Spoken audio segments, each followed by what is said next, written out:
You're listening to the Radio Wammo Breakfast, only on Kiwi. Well, now on the show we're going hunting adventures, true tales of a Kiwi hunter.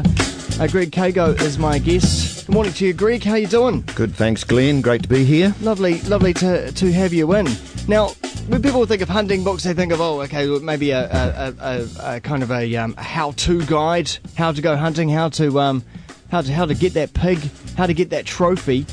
But that's not where you've gone with this book. This is more about Kiwi experiences in the bush and out in the wilderness, isn't it? Yes. It's not one of those books where it's I went here, went there, shot this, here's a picture, and next chapter, do all that again. You know. No, I wanted a theme. Yeah, about all the other stuff that people are interested when they go hunting. You know. How did you get into hunting? Oh, my dad originally dragged me off into the bush. You know, it's probably actually how a lot of people get into hunting. Yeah. Their dad, but ultimately, your dads get busy, don't they? Yeah, and when I was 15, the New Zealand Deerstalkers Association, they had a trainee section, and I went away with them, and I just remember that was in Canterbury. Went up into the high country, and the fellow leading the group, kind of like a scout group might be. You know, you go up, trek through the bush, and then I just remember breaking out into this wonderful big open area, and he pointed up the hill and said, well, we're going to climb up the side of that waterfall, and up there, and my eyes just went, saucer size, and thought, you can't get up there, that's sheer, and but we persevered up there, and I just got up there and looked all around, and that was it. It was done. It was a done deal. At that point, had you forgotten about the potential creature that you were stalking at the time, and it was really about where you were? Adabsolutely, yeah. And I think that's what's remained, if you like. Yeah, for me, and that's what I wanted to have come out in the book. You know, it's the adventuring, it's the getting out there behind the back door, further back from what you can see from the road, doing it yourself. You know, camping out, toughing it out. So the book, I try and bring all that kind of stuff out. There's always that goal, though, isn't there? Yes. There needs to be a kill at the end. Yeah, no, you're absolutely right. If it's otherwise, it's another outdoor activity, but it's not hunting per se, unless there is a kill. But you don't have to kill all the time. And in the book, there's definitely a couple of chapters that sort of struggle with that matter, choosing to kill or not to kill. Yeah. Yeah. How did you struggle with that yourself? A couple of mistakes, as you grow up. I think hunters go through phases in their journey in that respect. I don't want that to sort of sound cliche-y, but in the book I write a chapter about why hunting, and sort of dig down into those learnings, really, from when I did make those mistakes. Because there's a lot of judgment out there, isn't there, about hunters and the act of hunting, and how brutal it is, but at the same time, people still eat meat. Yes, and you don't. Where did that come from? Yeah, and don't want to experience the other side of it. Right, and that's a very powerful thing, actually, Glenn. It's that for hunters, it's the connectedness, I think, to natural processes, if you like. I know where my meat came from. The whole sort of move to traceability with food. Where did that apple come from? It came from that orchard there. It was picked, and people's interest in organic produce. So my food is organic. It's fully traceable. I made the choice to kill or not to kill. So there's an understanding of what's happening every day in the natural world anyway. Yeah. Creatures live and die, creatures eat, and we're part of that. And you say it's a natural instinct within us right from the beginning.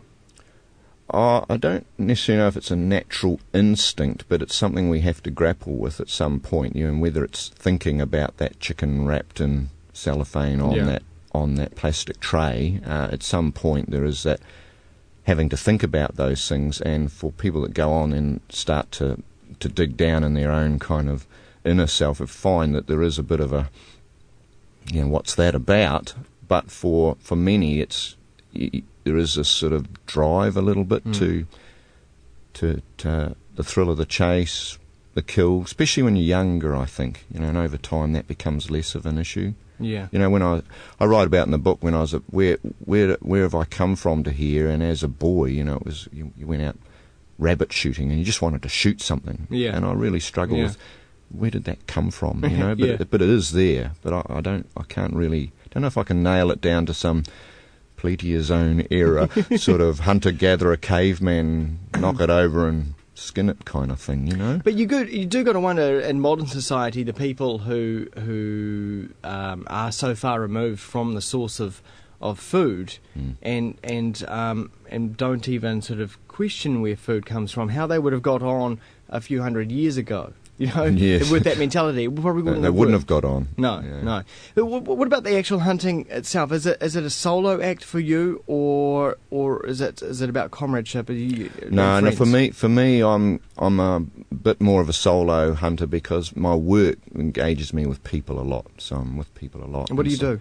I work at Outward Bound on contract, trainer, and so I've always worked pretty much in the outdoors right from even when I was a outdoor education teacher at a high school in a past life, But so for me, I do like hunting on my own.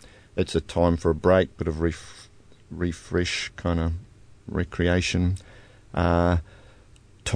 But for many, it is the comradeship, being out there with your mates and roughing it together and having a good time, then coming back to the the workaday world and stuff. Yeah. But I do hunt with friends at times. Yeah, we might go into an area together, and then we might separate off and be back at camp together. So I like both. Yeah. What's your most ideal hunting situation and scenario? A real sense of a mission. Yeah. So a mission being the beast at the end. No. Real sense of there's some new country. Let's explore back into what's beyond what I can see from the side of the highway, and getting right back in there and discovering just all this neat stuff in the back blocks, and then and I'm coming more and more to really appreciate that sort of missioning gives the adventure, and I'm really liking that adventure sense of challenge. There's a lot of folklore that comes from hunting, isn't there? The strange happenings.